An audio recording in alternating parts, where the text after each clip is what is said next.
Więc będę mówił po angielsku, ponieważ są speakerzy, którzy nie rozumieją polskiego. Mam nadzieję, że będzie OK. So, scaling up your SEO. This is my table of content, and we're going to talk about cooperation with freelancers and outsourcing activities. I love working with freelancers.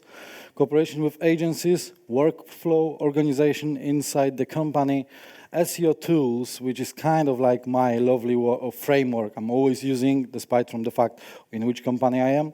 And finally, goals and KPIs and measurement. And before I start, I just wanted to ask, any one of you been recently in Katowice, in Oko Miasta, when I was speaking? Raise your hand. Okay, not everyone heard this anecdote, but I really need to tell this. So when I came to Brighton SEO, I had the pleasure to speak there. I meet some guys and they've been like, dude, you are Polish, yeah? I was like, yeah, you're going to Poland. You're doing some stuff with these guys in Poland for SEO? I was like, yeah, I am. And they've been like, dude, this is different world. This is different world. We just had one website to do an audit, and you know what? We just opened Majestic SEO, and we had no package that could be able to deal with 15 million backlinks. I was like, yeah. My teacher was telling, like, if you have a problem, take a bigger hammer. This is our way, how we're fixing problem. So, first of all, cooperation with freelancers and outsourcing activities. So there are these three philosophical questions. Why do we outsource? How can we outsource? And what can we outsource? So first of all, why do we outsource? Because of price, okay? Because you are more expensive than they are. If you need to do something on the massive scale, let's say writing articles, and you are alone in the company, you cannot write over and over and over. How many articles you will write? 3 a day? 4 a day? That's not enough. Then skills, because you don't need to know everything, and they are the specialists. Yeah, so some freelancers got very narrow specification of what they are doing, what they are dealing with, and they can be very helpful for the company. Finally, time, because you care about deadlines, and they care about deadlines, but you have so much to do and you don't want to fail. You have in common lots of things. They really want to be on deadline, and you want to be on deadline. So pick up these guys who really want to work for you, who respect your deadlines, and ask them to help with your job. So how can we outsource? And this is the biggest question always. Where we can find freelancers? One of the website I'm always using is Odesk. Odesk is like escrow for freelancers, okay? The pros is like, don't worry about payment, don't worry about finding clients, everything is in one place, replace internal invoicing, yeah? So there is no worries that you can ask someone to do something and he won't deliver this, or if you are a freelancer, you don't need to worry about, okay, I done a job and I did not get paid. Because first you need to put your money into Odesk, and Odesk is locking this money and waiting until the task is done, then freelancer is getting paid, Odesk is charging some little commission. Cons, most job, low-paid job, quite crowded and competitive, not easy to start.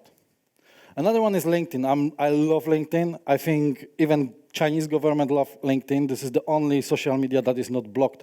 3 weeks ago, I've been in Shanghai. I couldn't connect to Twitter. I couldn't connect to Facebook, which is really pain. But I could connect to LinkedIn because Chinese government is like, okay, that's fine, that makes sense.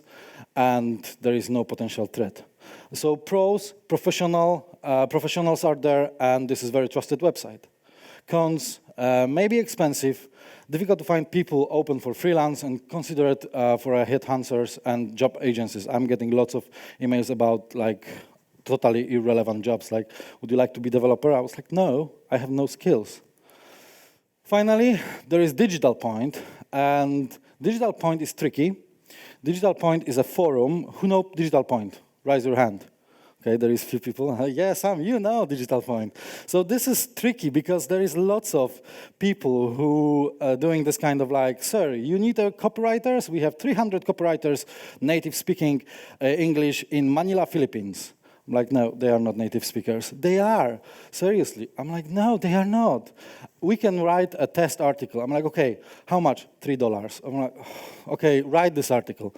And then what topic? I'm like, top things you should know about Germany. 3 hours later, I'm getting this article, and the article starts from this. In Germany, people speak German. I'm like, no, please.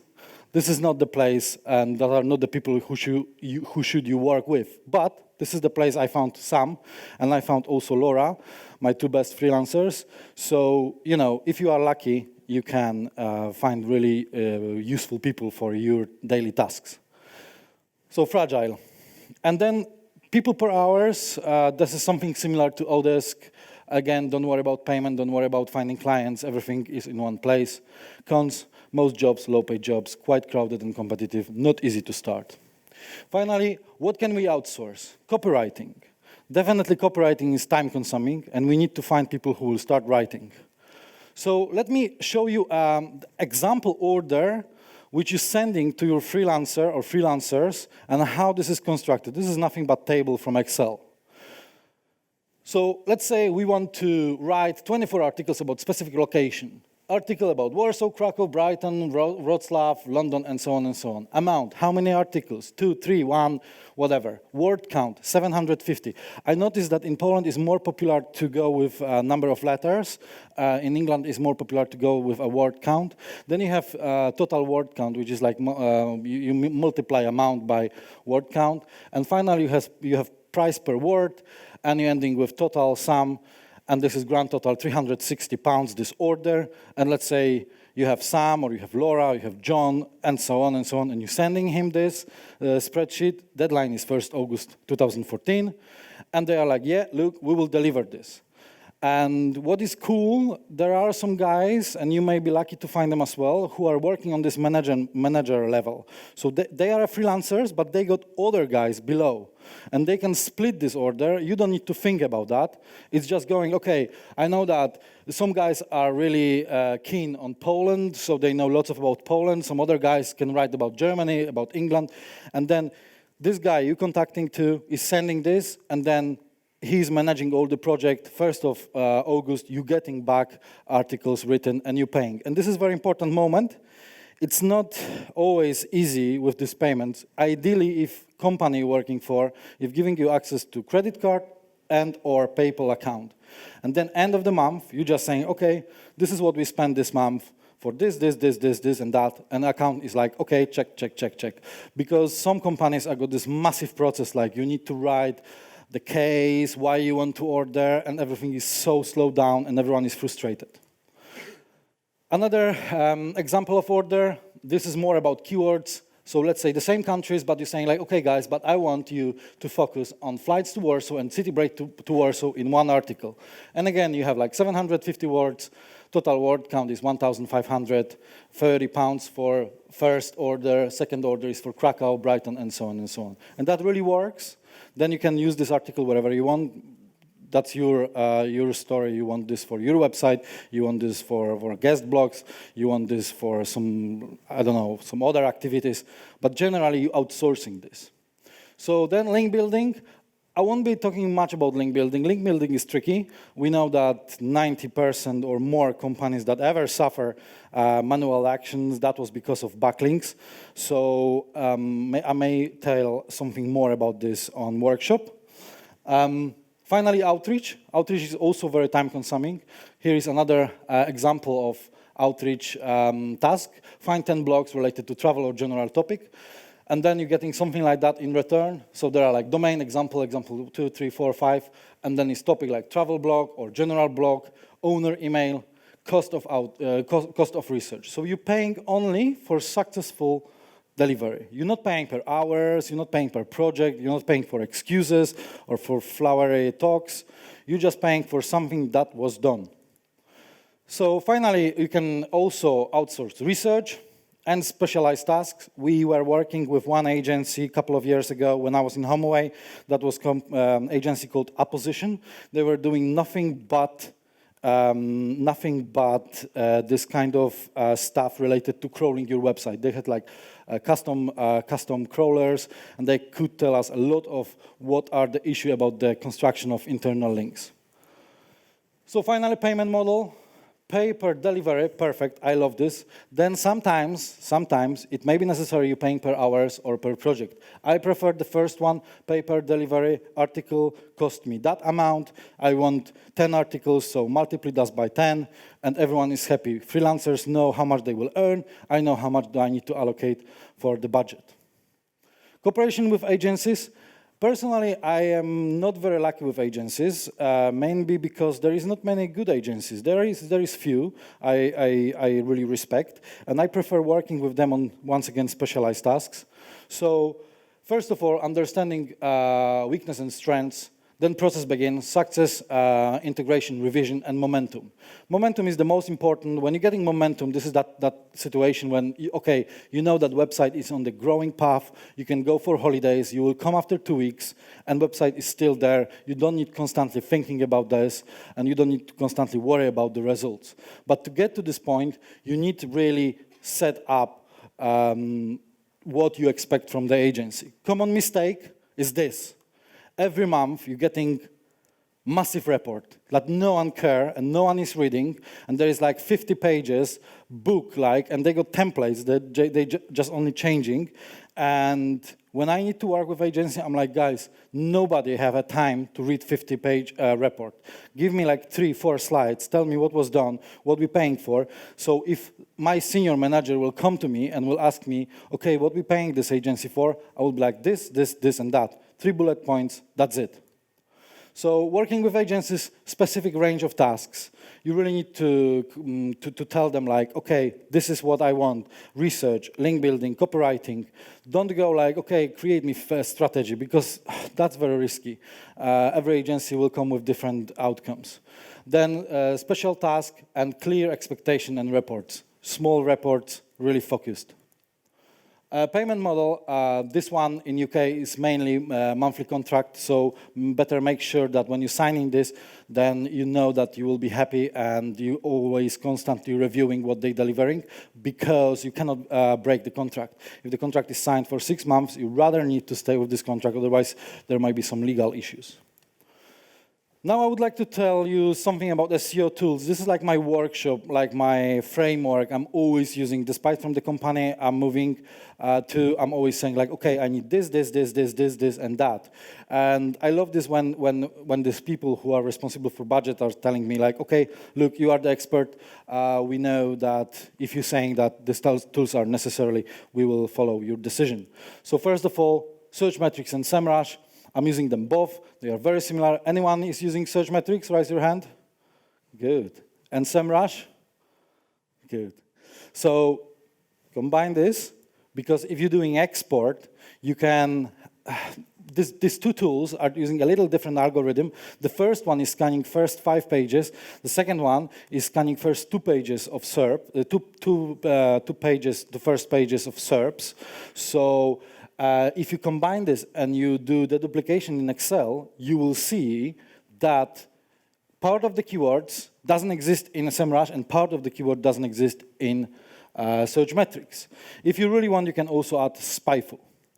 Then this is the algorithm how I'm dealing with this software. So load each keyword list to Excel, use color code to define list source, and remove duplication. Brand24, anyone using Brand24? I think this is a Polish tool. I am using this recently to scan what's going about me if people are writing something, because I was using before Majestic, but Majestic is only showing you this moments when there is a link. When Brand24 is showing you wherever people will use your name or your brand name and so on. We're using this, and we had previously different tool, which been a little too complicated. This one is like really simple. You don't need to have any training. You're just going there, setting this up, and results are coming straight. Constant content. This is another kind of like freelance way working with a company. Constant content is delivering you unique written articles. Unique written articles, and you can contact your account manager and tell him like, look, we need this amount of articles about holidays in Mallorca, holidays in Spain, holidays this, holidays that.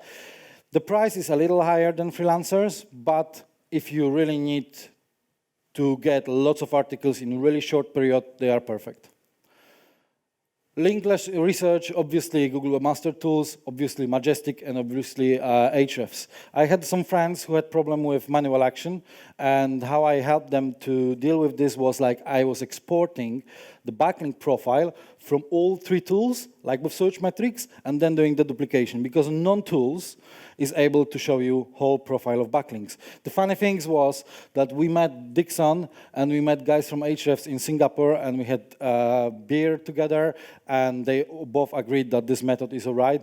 So, you know, if there is another tool like Open Site Explorer and Search Metrics, which is providing backlink profile, you could also stick these tools here, and you will get like massive full picture, maybe 90% or 90%, 95% of backlinks that are out there. For traffic tracking and data extraction, obviously Google Analytics. Any one of you is using Google Analytics Pro version? Lovely. Lovely, lucky people. I had no pleasure to use this. I had pleasure to use Omnichart Discover, which is fantastic in terms of doing granulation in data. So you can really dig down and see how many people came 1 o'clock from this specific region of England, how many people came from Isle of Scilly or Isle of Jersey or this and that. It doesn't exist actually in analytics on that level. Analytics Canvas, fantastic tool if you want to plug this to analytics and pull some data to automatize process. On-page optimization, I love SEO most. There is this SEO Grader, so you can pick up keyword and you can pick up URL corresponding together, and you can ask this on-page grader, hey, how well this keyword and this corresponding URL are optimized? Is there any gap that I can fill, and I can put something extra like H1, H1 or alt tag, or should I modify title tag, meta description, whatever, to get better grade.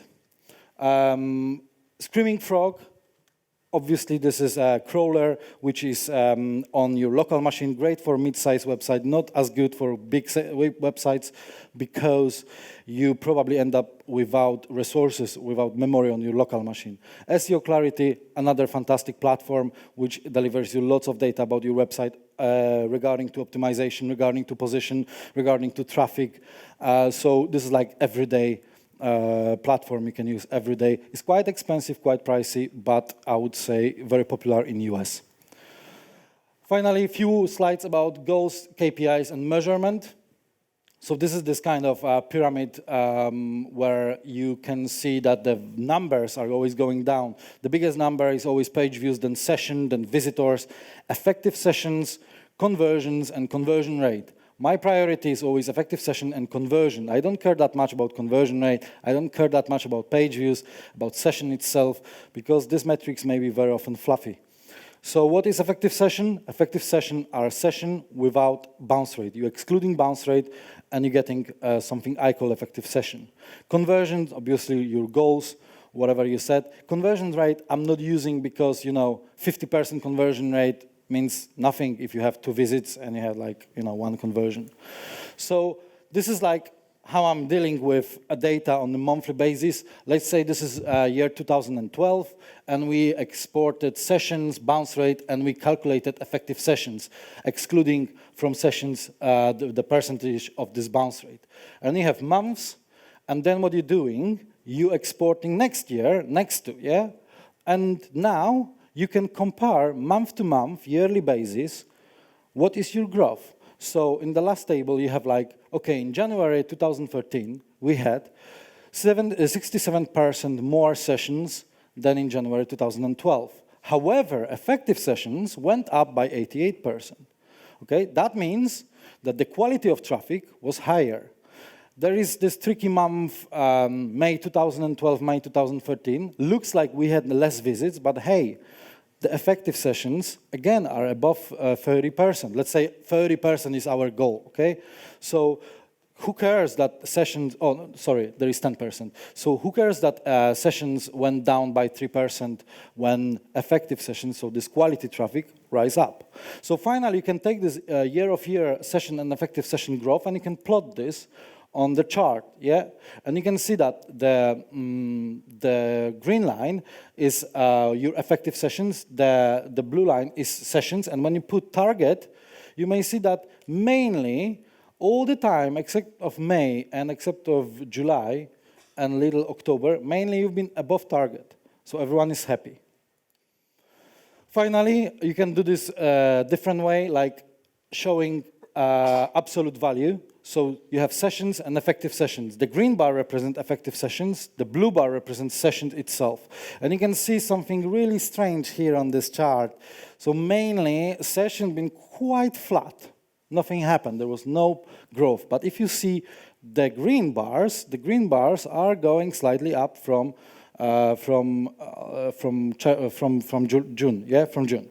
And now, you may ask why it happened. What we done with our website? So plot bounce rate on the other axis, and you will see like, okay, the beginning of the year, the bounce rate was stable around 50%, but then we started optimizing over and over and over and over, and bounce rate started going down.